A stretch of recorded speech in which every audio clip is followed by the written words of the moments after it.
শুভেচ্ছা অভিনন্দন সবাইকে। এই যে দেখেন আমার ভেন্ডি গাছের কী অবস্থা। ভেন্ডি গাছের মধ্যে মোটামুটি ভেন্ডি ধরে যাচ্ছে। এগুলো তো চারা রোপণ করছিলাম, আপনাদেরকে দেখাইছিলাম। এই আর মরিচ গাছের এই অবস্থা দেখেন। এটা হচ্ছে সবেদা গাছ আর এইটা হচ্ছে ডালিম গাছ। আর এখানে এই যে দেখেন একটা ড্রাগন একটা ধরবে বোধহয়। আর এদিকে এটা হচ্ছে লেবু গাছ। এই যে লেবু গাছে দেখেন কতগুলো ফুল আসছে, মুকুল আসছে।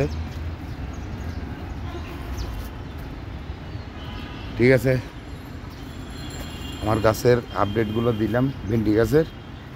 আর এদিকে দেখেন এদিকেও আছে ভেন্ডি গাছে। এই যে ভেন্ডি গাছ আছে, প্রচুর আছে। টমেটোও খাইছে, সিমও খাইছে, এবারে ভেন্ডি খাবো। এই যে দেখেন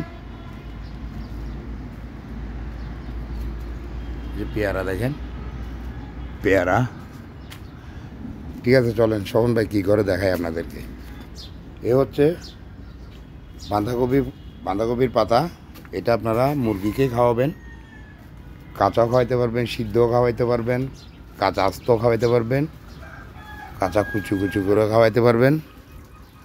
আর এখানে দেখেন, এখানে এই যে সিদ্ধ করা হয়েছে আর ভাত।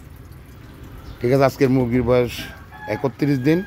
ওদেরকে তো নতুন খাবারের সাথে পরিচয় করাই দিয়েছিলাম গতকালকে। আজকে ওদেরকে আপডেট দিব আপনাদেরকে। 31 দিনের সাথে থাকুন। এই যে দেখেন শোভন ভাই মাখামাখি করতেছে, মিশাচ্ছে। এখানে দানাদার খাবার আছে 5 মিশালি, এগুলোর সাথে দিবে। আর বাচ্চাগুলোকে দিব গ্রোয়ার ফিড। ওখানে পুষ্টি, শক্তি, গুণমান সব ভালো আছে। ওদের ভালো কোম্পানি থেকে আপনারা ফিড নিয়ে গ্রোয়ার ফিড দিবেন। ভালো গ্রোয়ার ফিডে মুরগি বড় হওয়ার জন্য যে যতগুলো উপাদান লাগে সব উপাদান দেওয়া থাকে। আর এখানে আছে আমার দেশি মুরগির ডিমের রানিং মুরগির জন্য এই খাবারগুলো তৈরি করতেছি। এগুলোর সাথে মিশিয়ে গ্রোয়ার ফিড দিব। আবার আপনারা সাথে থাকুন, দেখাবো বাচ্চাগুলোকে।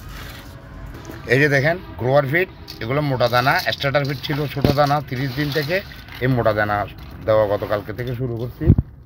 এগুলা আপনারা এরকম নরম হইলে একটু হাতে ভেঙে দিবেন, যাতে করে ওরা খাইতে সুবিধা হয়। আর যারা মাংসের জন্য 3 মাস 3.5 মাস পালন করবেন, তারা তো আস্তে এমনি দিলে পাত্রের মধ্যে খেতে থাকবে। এই যে একটু নরম হইলে হাতে মেখে দিলে ভেঙে যাবে, সেই জন্য রাখা হয়েছে। আর এখানে এই যে শোভন ভাই খাবার দিয়ে দিচ্ছে দেখেন। এই যে দেখেন হাতে কসলায় শোভন ভাই বাড়ির মধ্যে নিচে বাচ্চার জন্য। এই যে মুরগি ছাড়া হচ্ছে, দেখুন মুরগির বাচ্চারা কী অবস্থা দেখায়। আপডেট আপনাদের কাছ থেকে বিদায় নেব। যাক মাশাল্লাহ সুস্থ আছে। এই যে দেখেন ওরাও সুস্থ আছে। এখন খাবার দিয়ে দিব। হ্যাঁ কাফেটিন লেগেলো, হ্যাঁ বাড়ি বলে গেলো। এই যে দেখেন বাচ্চাগুলোকে খাবার দিচ্ছে। ঠিক আছে, এই যে দেখেন সাদা বাচ্চাগুলোকেও দিয়ে দিল খাবার। ওরা খুব মনের সুখে খাচ্ছে, চনমনে বাচ্চাগুলা। ঠিক আছে, আজকের ভিডিও পর্যন্ত। আপনারা সবাই ভালো থাকবেন, সুস্থ থাকবেন। আমার ইউটিউব চ্যানেলকে সাবস্ক্রাইব করে দিবেন, ফেসবুকে ফলো করে লাইক কমেন্ট শেয়ার করে দিয়ে সবাই আমার সাথে থাকবেন। খোদা হাফেজ, আসসালামু আলাইকুম।